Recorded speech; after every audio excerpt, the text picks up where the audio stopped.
Greetings and welcome back to 303 in Junior English. I'm with you on page 788 and following. We are turning now to the great American poet Marianne Moore and her poem Poetry. It's the simple title of a maybe not so simple poem. We'll look at the poem in a second. On 788 though, let's start with her biography quickly. Notice your dates. She is born in 1887 and dies in 1972. Let's read together. Born in Kirkwood, Missouri, Marianne Moore first gained a footing in the literary world as the editor of The Dial, a highly regarded literary journal. In that role, she encouraged many new writers by publishing their work. However, she was hesitant to publish her own work. We think of Emily Dickinson in this regards, although many noted poets had admired it. In fact, her first book, Poems, in 1921, was published without her knowledge. As a modernist, Moore wrote poems that were inventive, precise, and witty. We're going to see this wit here in a moment when we study her poem Poetry. Unlike other modernists, however, she chose not to write about the state of modern civilization. Instead, she explored subjects such as animals and nature. Poetry, one of her best-known poems, explores the subject of poetry itself. Moore published poems and collections regularly, garnering honors and awards along the way. Her collected poems in 1951 won the Pulitzer Prize and the National Book Award in 1952. Let's turn now to the poem itself on 791. Let's say a couple of things in setup, and then we're going to listen to a professional reading of this poem. First of all, let's notice the breaks in the poem. And more particularly, let's notice the opening lines of the poem. I, too, dislike it. Now, we'll immediately, of course, think of Langston Hughes's I, Too, Sing America. And the idea here of, like, you're continuing in a conversation. Excuse me. It's almost like you're involved in a conversation with someone. Let's go ahead and read the poem, and then we'll work through it. All right? Follow along. Poetry by Marianne Moore.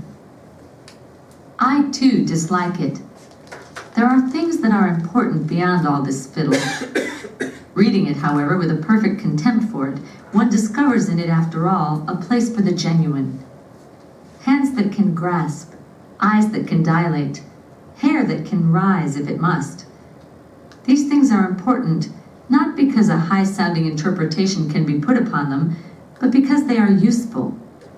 When they become so derivative as to become unintelligible, the same thing may be said for all of us, that we do not admire what we cannot understand. The bat holding on upside down or in quest of something to eat, elephants pushing, a wild horse taking a roll, a tireless wolf under a tree, the immovable critic twitching his skin like a horse that feels a flea, the baseball fan, the statistician. Nor is it valid to discriminate against business documents and school books. All these phenomena are important. One must make a distinction, however. When dragged into prominence by half-poets, the result is not poetry, nor till the poets among us can be literalists of the imagination, above insolence and triviality, and can present for inspection imaginary gardens with real toads in them, shall we have it. In the meantime, if you demand on the one hand the raw material of poetry in all its rawness, and that which is on the other hand genuine, you are interested in poetry. Now let's point out right away some interesting genius in the way this poem is constructed. Notice how it begins by her saying, I agree with you, I too dislike it. Of course, the antecedent to the pronoun it is obviously the question. The title of the poem is Poetry, and so we have to assume that's what she's talking about, right? But notice at the very end of the poem, she says, while you might not like it, you might be interested in poetry. Now, this is a distinction that we've made in 303 before. Let's make it again now. And that is this. We are not interested in what you like in regards to the poetry we're studying. I'm never going to ask you whether you like it or not. I'm going to ask you to respect it or appreciate it. In other words, we're asking, how does it work? this thing we call literary texts, okay? Because we all have tastes, would you agree with me? And some of us have certain music that we like more than other music. So it would be really unfair of any instructor of literature to say, you should like this, right? So she begins by saying about poetry, for all of those of us in the house who say that we hate poetry, she says, I too dislike it. Then notice the punctuation. I'm with you on 791. You have a colon there. There are things that are important beyond all this fiddle. In other words, she says, there's more important stuff than the stuff of poetry. But then she does something quite interesting. She says, reading it, however, with a perfect contempt for it, one discovers in it, after all, a place for the genuine. Let's pause for a moment and put it at level 1. Brilliant rhetorical technique. She agrees with the naysayer who says poetry is useless, and then she comes back and says, however, some poetry seems to be genuine. It seems to move.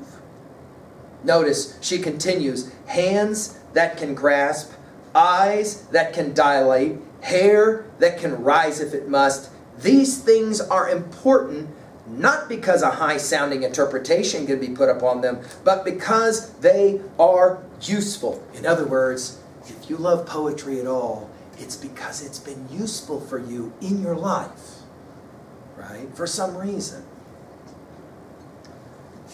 A student just recently was pointing out how strange it was that how much he said he hated poetry until his girlfriend broke his heart, and then his first instincts were to sit down and write her a poem to try to get her back.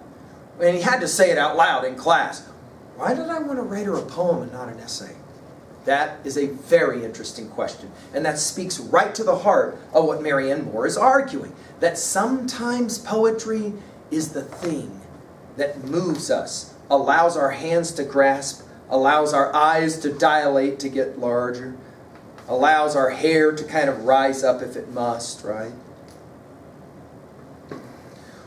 When poems, bad poems maybe, we might say, or poets, now I'm working at line 8, 9 to following, when they become so derivative as to become unintelligible, in other words, some poetry is kind of like lost on the reader.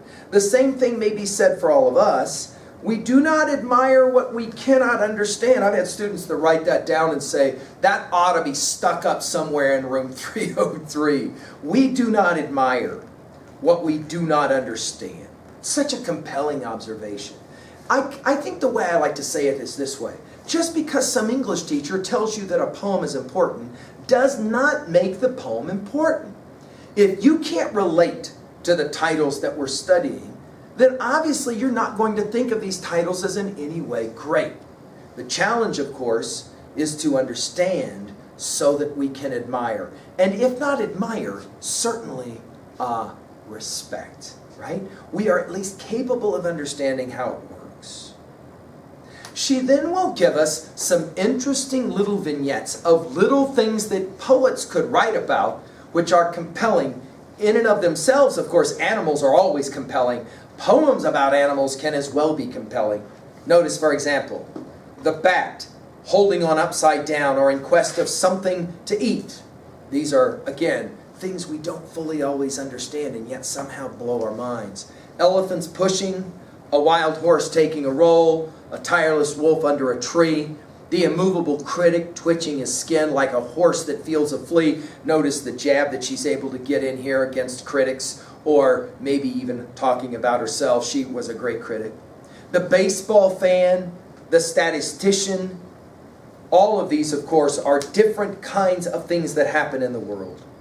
Nor, she says, is it valid to discriminate against business documents and school books. In other words, everything has its place. All these phenomena are important, right? Of course, what she's really asking is poetry more important than all those things? One must make a distinction, however. When dragged into prominence by half-poets, the result is not poetry. Ouch. So in other words, she's going to basically say to a lot of her contemporaries that they really are half-poets. the way to maybe get your brain around this, write this one down in your notes and then look at it. Do you make a distinction between writing a poem and being a poet? Playing music and being a musician? Shooting a basketball and being a basketball player?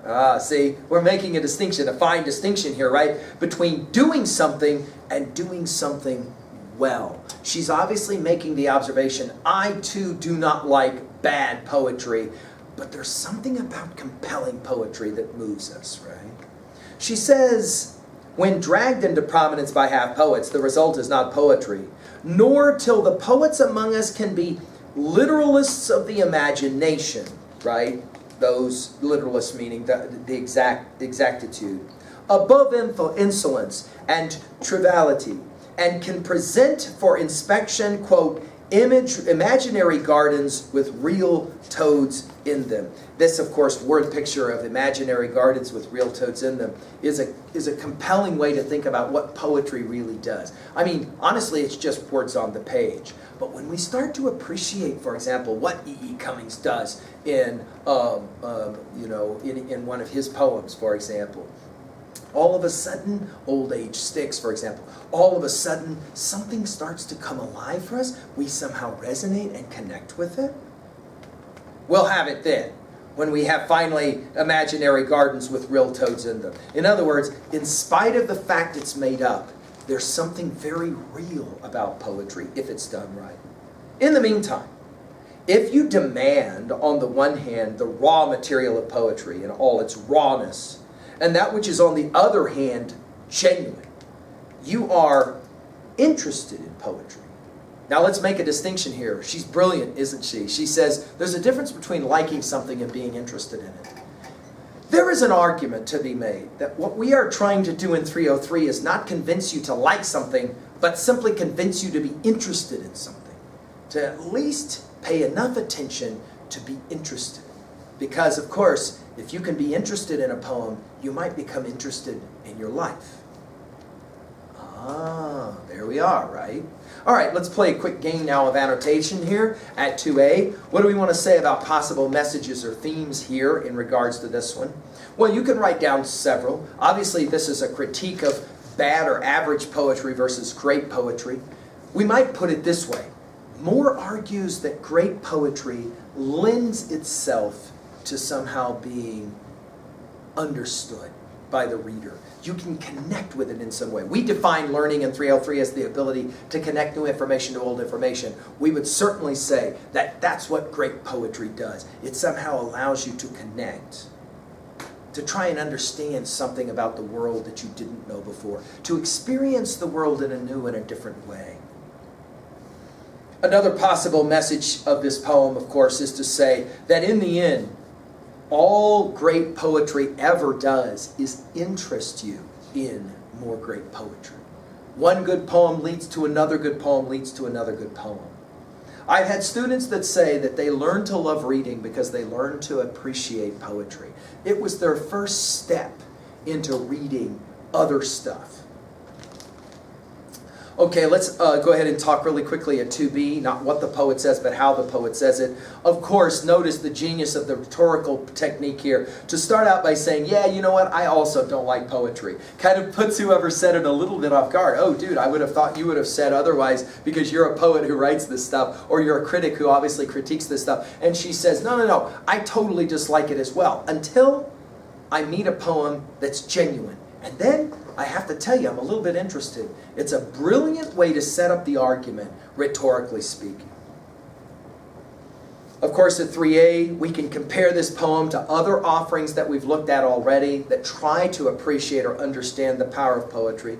Ars Poetica, obviously, by Archibald MacLeish, that we just looked at a few seconds ago, comes to mind. The point, the value of poetry, trying to understand how it can be of any value to the culture at large and then obviously to you personally. You can think, of course, about the poem for you that at 3B now, the poem for you that does this very thing. What is the first poems that for you interested you? See, and this is fascinating because for most of my students, they didn't realize it The sun did not shine, it was too wet to play, so we sat in that house all the cold, cold, wet day. The opening lines of Cat in the Hat. Would you, could you, with a fox? Would you, could you, in a box? I do not like green eggs and ham. I do not like them, Sam, I am.